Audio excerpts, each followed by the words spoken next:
it's just like a one-sided deal. This is just like a one-sided deal, and about the hidden information.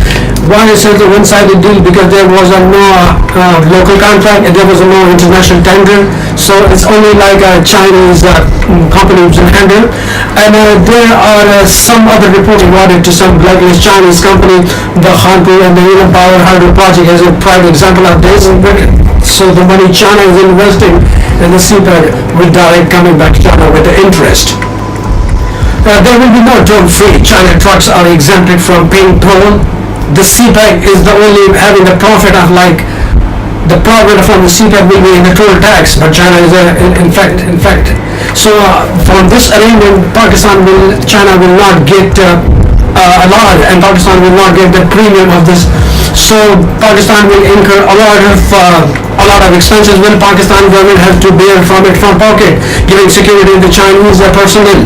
Almost it has been concluded that 8,000 of the security forces have been deployed to give the protection to the Chinese employees. So this means like for the 8,000 Chinese worker, 8,000 security forces have been deployed. It's just like a big expense that Pakistan has to give it from the employment. So Pakistan government has to do is to make it a worth benefit for this country. I can say like CPEC is the plan B in this strategic corridor. Why it is a plan B? Because the main route of the China trade is from the South China Sea. So if the South China Sea is blocked, right, in case of war and in case of the US and the Western power, they block this South China Sea, so they will use the plan B, that is the CPEC. But in current circumstances, in the near future, it's not going to happen. I don't think so.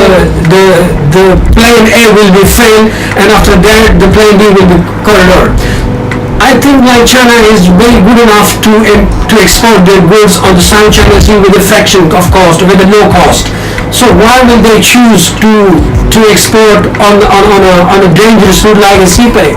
The Xinjiang province, that is like a Muslim dominated world. Currently they are in a drag down situation, and they are fighting with each other. So first of all, China has to make this province in a peace coordinate. After this can forward. It's just like a successfulness from the plan A. The plan A was like a South China Sea. I consider it as a profitable.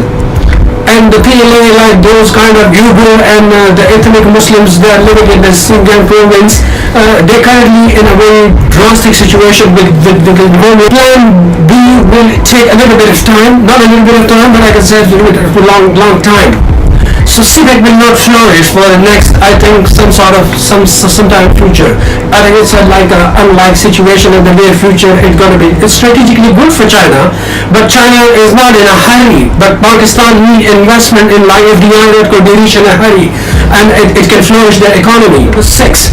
There is insecurity of FDI. Pakistan is facing lots of internal instability, like internal political system and internal security problem.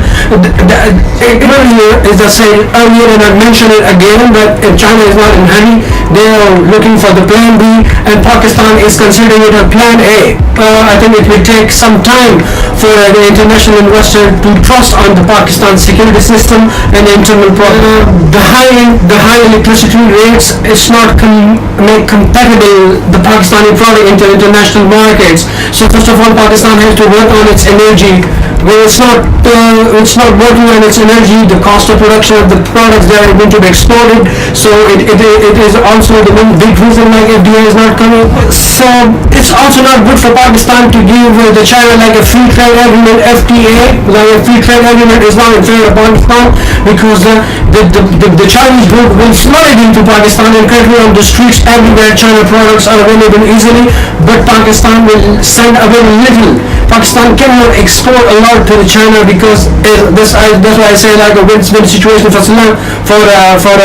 China, but not a win-win situation for the Pakistan. 60% like the Pakistan export. The export of Pakistan have fallen drastically. It hurt the economy a lot. So while signing the FTA, like a free trade agreement with China, it's going to hurt more the Pakistan exports, and the import-export deficit will rise. foreign remittances are also declined because of the oil-rich country. The oil prices go down, and people losing jobs. So the vital foreign exchange from the other country that was considered to be a good foreign exchange reserve for Pakistan has fallen drastically.